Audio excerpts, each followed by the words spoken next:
Jadi materi yang kita bahas pertama yaitu bagaimana menggunakan desain Figma untuk membuat halaman website dengan menggunakan framework CSS.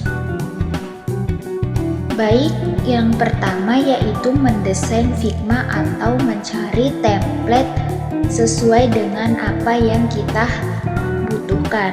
Selanjutnya, ekspor aset seperti gambar logo berbentuk PNG dari Figma. Selanjutnya, setup proyek seperti gambar yang akan saya tampilkan. Selanjutnya, install framework CSS, yaitu install Bootstrap, contoh dengan CDN, seperti kode yang saya tampilkan ini. Selanjutnya, HTML dan CSS, seperti gambar yang akan saya tampilkan agar website menjadi seperti apa yang kita inginkan. Selanjutnya, testing dan debug, yaitu uji di browser dan perangkat berbeda untuk memastikan tampilan sesuai dengan desain di Figma. Ya, itu dia tadi penjelasan tentang materi pertama. Selanjutnya kita akan membahas materi kedua, yaitu tentang library JavaScript and Git.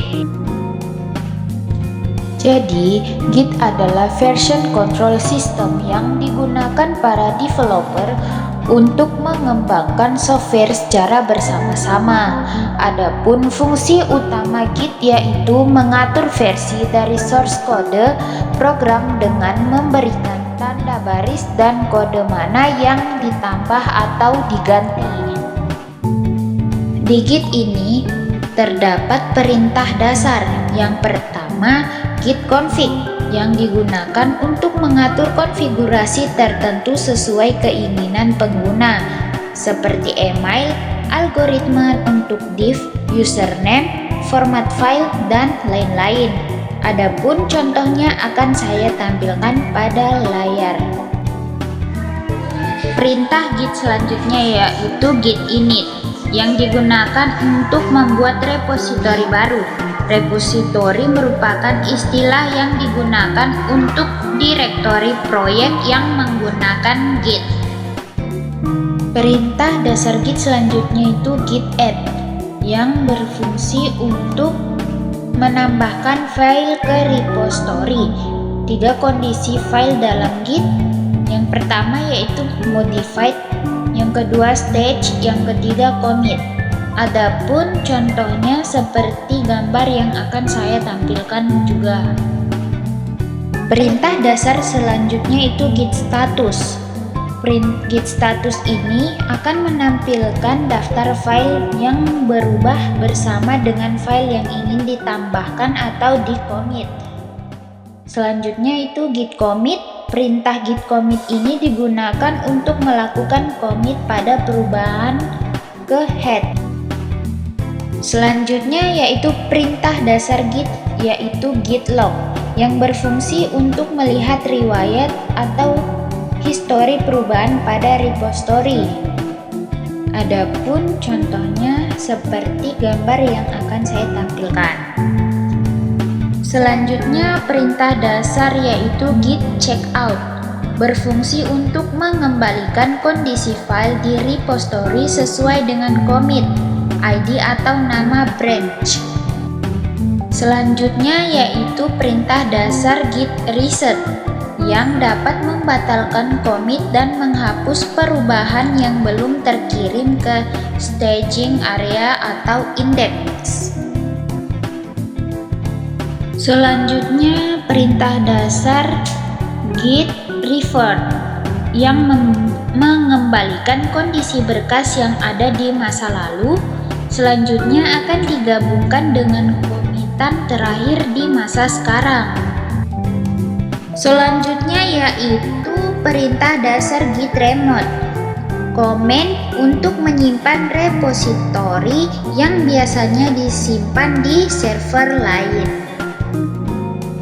Baik, perintah dasar selanjutnya itu git clone.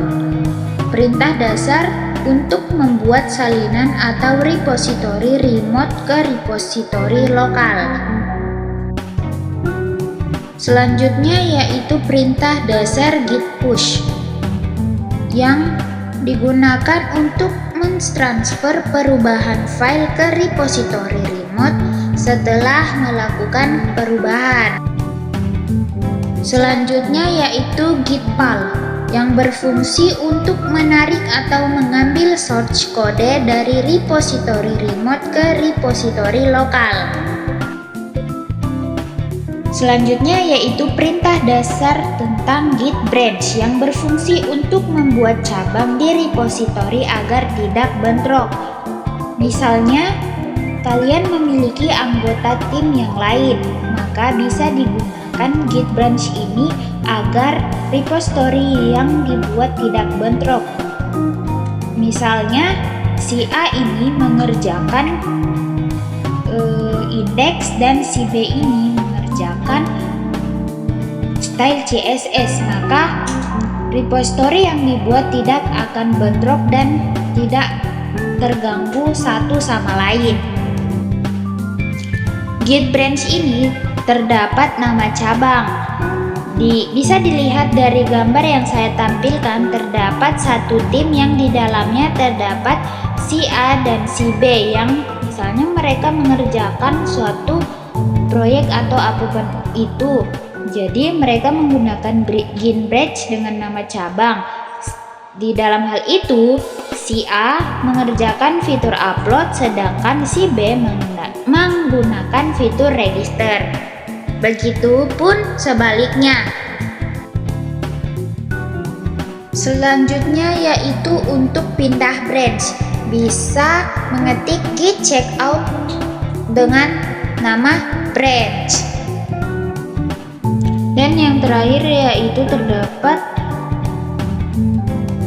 fitur yang berfungsi untuk menggabungkan branch seperti git checkout master dan git merge nama branch. Oke, itu dia sedikit penjelasan tentang dua materi yang saya bahas. Kurang dan lebihnya mohon dimaafkan. Wassalamualaikum warahmatullahi wabarakatuh.